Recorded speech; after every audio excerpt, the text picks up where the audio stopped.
Let's preview. Liverpool are away at Stoke after not a great game against Bournemouth at all. Really, really not. I didn't do a review of it because it's just the way my working hours actually, work. I can't. If it's an 8 o'clock kickoff in the evening, I can't watch the second half because I've got to get up at 3 in the morning. So, but it was abysmal from what I can tell. And I think we were actually lucky to get a draw in that game. A game that I thought we were going to win. But this is the thing. And this is one thing that, before we get onto the Stoke game, is just, we've got to stop. I tend not to listen to the media anyway. Not just, as a media conspiracist or whatever. But they're all talking, and they always do it if we have what looks like an easy run-in. Okay? And it does. On paper, it looks like it should be an easy run-in for a team of ours. But they always turn around and say, oh, yeah, we've got an easier run-in, definitely should get top 4. These teams are the ones that we've struggled against all season. The media have been calling out Liverpool for not being able to put away, like when we got beat by Bournemouth the first time round. We got beat 4-3. Other teams that we haven't been able to beat, we've been beaten by, like when we got beat by Swansea, we got beat by Hull. And then all of a sudden, the pundits are all over that when we've lost those games. When we've lost those games, and they're absolutely all savage all over Liverpool. Jamie Carragher's ripping them to pieces. Everybody, every man and his dog is absolutely ripping them to shreds. But then when it comes to the running, and it looks like, it looks like they're not playing any of the top 7. Well, unfortunately, Liverpool have been playing better against the top 7 than they have against the other 13 teams, 12 teams, I should say, than the other 12 teams in the league. So why would everyone all of a sudden think that, Liverpool are going to smash these next lot of games because they're playing the lower teams in the league? It doesn't work that way with Liverpool. How do the media get away with doing this sort of stuff all the time? They'll rip teams apart and then be like, oh, they should go and beat them. They should go and smash them, even though they got beat by them? Really? They should smash them just because of where they are? That's not how this league works, and it's not how Liverpool works. We've got a couple of bogey teams that we're going to come up against.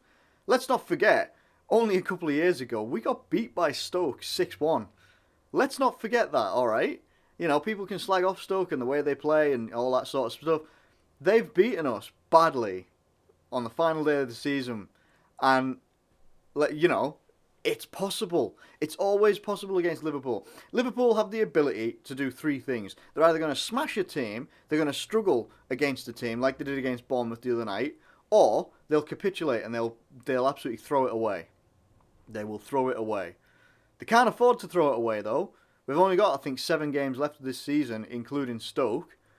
Can't afford to throw it away whatsoever. The Stoke game is massive. Every single game now is massive. Especially, oh my God, after the news of... Well, we knew Mane was going to be out injured. We had hope after Jurgen Klopp's press conference after the Everton game that Mane, it wasn't going to be too serious. But then he rules him out for the rest of the season. Now, obviously, the rest of the season isn't that long. It's about another, it's another month or so. But you already see against Bournemouth how much we miss Mane. Apparently now, with Mane out of the team, we have a horrific record. I can't remember what the percentage was. We have a horrific record in terms of wins, losses, and draws. We really do. It's unbelievable. And it's almost like we have become like a one-man team. Not in the sense that he's going to score all the goals, but when he's on the pitch, it makes a difference for everybody else. And there's nobody else that can step up and take that role. And it's purely because he's a very good technical football player who has a shitload of pace. That's it. He's literally the only player that we have with that combo. Isn't afraid of running at players. Isn't afraid of trying things. He knows he's faster than about 80 or 90% of the people in the Premier League. So he can ghost past people pretty quickly. Other players that we have, like Coutinho and Firmino, they don't have the pace, they have to use trickery. And that trickery doesn't always work. It doesn't come off every single time. Worked beautifully in the Everton game for Coutinho. Not necessarily in the Bournemouth game. And I'm not slagging Coutinho off at all. I think, he was okay. But the team as a whole on that night don't deserve any plaudits, in my opinion. For a game that I actually think that we were lucky to draw. I still do think that we were lucky to draw the Bournemouth game. They had a lot of opportunity. They had a fair few opportunities that if they'd taken them, we could have been really, really bad by half time. We could have been 2-0 down or 2-1 by the time we scored our goal. We could have been, had a worse deficit to work back from. So, there's a little bit of luck there as well. I don't know what we like. There's an article on This Is Anfield, and I'm loving this article, right? And I love it not because I've been saying it for months, right? And it's about Alberto Moreno. And they put one out saying Alberto Moreno, should he replace Coutinho up top? Before I even read the article, I'm like, yes, give him a chance. Give him a chance. Put him on the left wing. Put him on the left-hand side of that front three. He's a crap defender, but he's not bad going forward. Now just stick him up front with the bare minimum requirement of coming back and helping out, apart from when we lose the ball. He's got a sheer good amount of pace.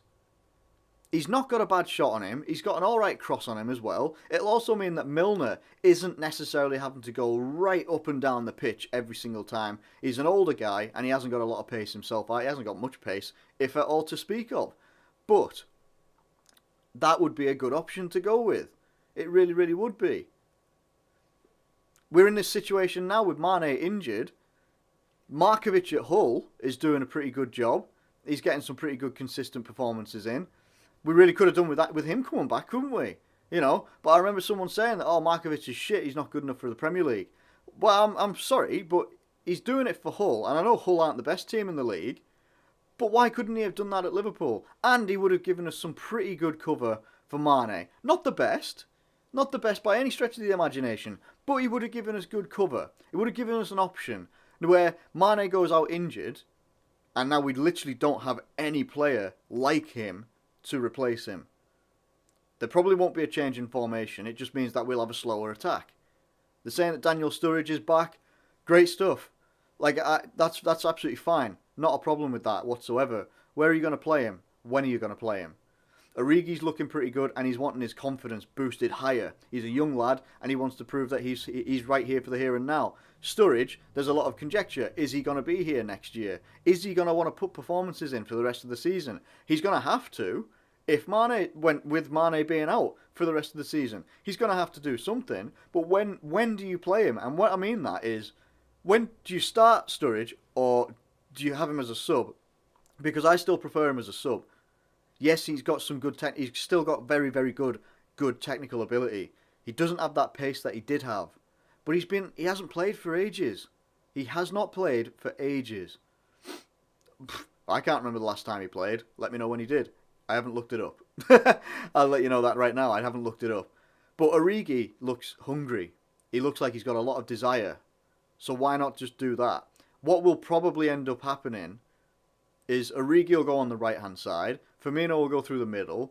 I'd love to see Alberto Moreno on the left-hand side. Otherwise, I don't know who else is going to go there. I really don't. Who else do you put there? Do you bring in one of the younger lads? It's a risk. It's a risk. Can we afford to take that risk at this stage of the season? I'm not sure. It's one of those. We've got to start developing the youth squad a bit more anyway, now that we've got a transfer ban on that for the 18 months. Fantastic stuff. It's been a great week. It's been an awesome week for a Liverpool fan. But let's also look at some positives, right? We drew against Bournemouth. Yeah, not the best result whatsoever. But if we just have a look now, and I'm just going to have a look right here, and if we have a look, anytime today if you'd like to load. So, Manchester City are 2 points away from us in fourth. We're still in third. Now we've still got 7 games to play, including today. If we win those games, we can keep third position. Yes, Manchester City do have a game in hand on us. In fact, who else does? Arsenal have got a game in hand on us. They could catch us on equal points, because we're on 31 games, they're on 29, and they're on 54 points. But Arsenal, they played West Ham. West Ham will give up points to pretty much everybody, apart from Liverpool. It's just how it goes. Again, bogey team. It's one of those. This is how tight it's going to be till the end of the season. Man United are also on 54 points. Everton are a bit of a way back at 51. But I think the reaction to the Bournemouth draw was a little bit hysterical by some, because it was as if they didn't see it coming, and I'm just like, how can you not see it coming? How can you not see it coming? It's always, these games are tight as hell for Liverpool. They're always tight as hell for Liverpool. Stoke will probably be no different. Now, I'm not entirely sure on what Stoke's... wow, okay, so Stoke's form is pretty bad. Stoke's form is, in their last 5 games, they had a win, a draw, and 3 losses. Now, if anybody's looking for a win, and they're looking to break a trend, you know, get their players G'd up, what would a win at Liverpool, or what would a win against Liverpool do for your team? It'd do quite a lot, wouldn't it? It would. It'd do quite a lot. And, you know, they've got some very good players. They do have some very good players. They've got some bad players as well, but so do we. We've got very inconsistent players. I would say the same about Stoke. They had a lot of inconsistencies earlier on in the season. They turned it round, and now they look like they're on a little bit of a slump again near the end of the season. But, again, it's one of those, you can't take them for granted. They've got very different options up front. You know, when you've got the likes of Peter Crouch, or 2 Metre Peter, as some people call him, and he's still a very good striker, he still bangs goals in, he's still quite a good technical player with his feet and everything like that, and he's 6'7" for Christ's sake. And where are we most vulnerable? Defence, aerial balls, set pieces, free kicks, corners. What, you know, that's where we're most susceptible, against some of the smaller players in the league. So never mind the tallest player in the league, in Peter Crouch. We're going to have a hell of a job against Stoke. We really are. We're going to have to play our asses off. So much.